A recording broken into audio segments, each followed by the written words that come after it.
దేవుని శక్తి మన దగ్గరకు రావాలి అంటే ముందుగా మన శక్తిని దేవుడికి ఇవ్వాల్సిన అవసరం ఉంటుంది. అలా ఇస్తూ ఉంటే అనేక కోణాల్లో దేవుని యొక్క శక్తిని మనం పొందుకుంటాం.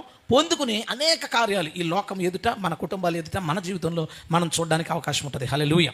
దేవుని శక్తిని మన శక్తిని దేవుడికి ఇవ్వడం ఏంటి? మన శక్తిని ఇస్తే శక్తిని ఇవ్వడం ఏంటి? చూద్దాం. అసలు ద్వితీయోపదేశకాండం 6వ అధ్యాయం 5వ వచనం. నీ పూర్ణ హృదయముతోనూ, నీ పూర్ణ ఆత్మతోనూ, నీ పూర్ణ శక్తితోనూ నీ దేవుడైన యెహోవాను ప్రేమించవలెను.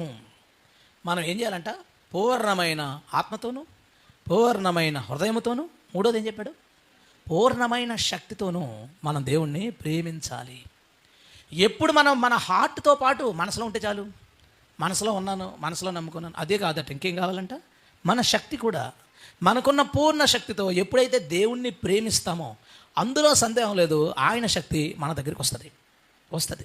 దేవుణ్ణి ప్రేమించడం అంటే ఆయనకి ప్రార్థన చేయడం, ఆయన్ని కనపరచడం, ఆయన్ని ప్రకటించడం, ఆయన సన్నిధికి పరుగుని రావడం, చర్చ అయ్యేదాకా ఇక్కడ ఉండడం, ఇంకా అవకాశం ఉన్న చోట ప్రభువుని గురించి ప్రకటించే ఛాన్స్ ఎక్కడున్నా ప్రకటించడం.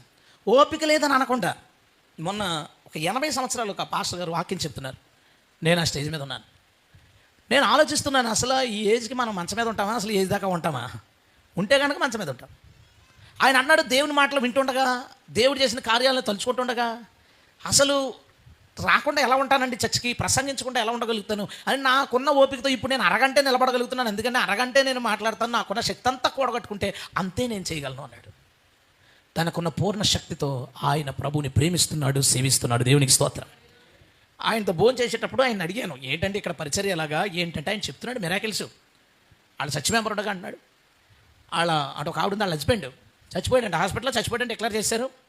మొత్తం గిట్లు కట్టేసారు, పంపించేస్తారు. ఎక్కడ ఇలా బాక్స్ పురమాయించేశారు, చుట్టాలందరూ వచ్చేసారు, ఏడుపులు పెడబబ్బులు, వీళ్ళు గొయ్యి తవ్వడానికి మనిషిని పురమాయించేశారు, పంపించేశారు. బాడీ వచ్చింది. దేవుడు మాట్లాడుతాడంటే ప్రార్థన చేయని.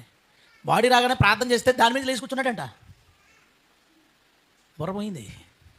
ఆ ఊళ్ళో నేను అనుకున్నా, ఊళ్ళో వాళ్ళ పరిస్థితి అంటావు, ఊళ్ళో వాళ్ళు ఏమైపోయారంటావు? ఇప్పుడు ఒక మనిషి సడన్గా యాక్సిడెంట్లో చచ్చిపోయింటే పెద్ద న్యూస్ కదా ఊరిలో, విలేజ్లో.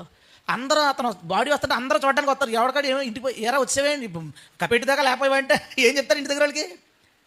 ఏం చెప్పుకుంటే ఇంటి దగ్గర ఎందుకు అంత కార్యం చేయగలిగాడు తెలుసా? ఇంత ప్రేమించే వ్యక్తి, దేవుణ్ణి తన శక్తి కొలది ప్రేమించేవాడి ద్వారా దేవుడు తన శక్తిని లోకంలో చూపించగలడు. హల్లెలూయా. శక్తి కొలది ప్రేమించడం అంటే ఏంటి? భక్తే. నీవు దేవుణ్ణి ప్రేమించడం అంటే దేవుని అట్లా కనబరిచే భక్తి. దేవునికి నువ్వు ప్రార్థించేది కానీ ఏదైనా కానీ అదంతా నువ్వు ఎంత చేయగలిగితే నీ శక్తి కొలది చేయి. దాని ద్వారా దేవుని శక్తిని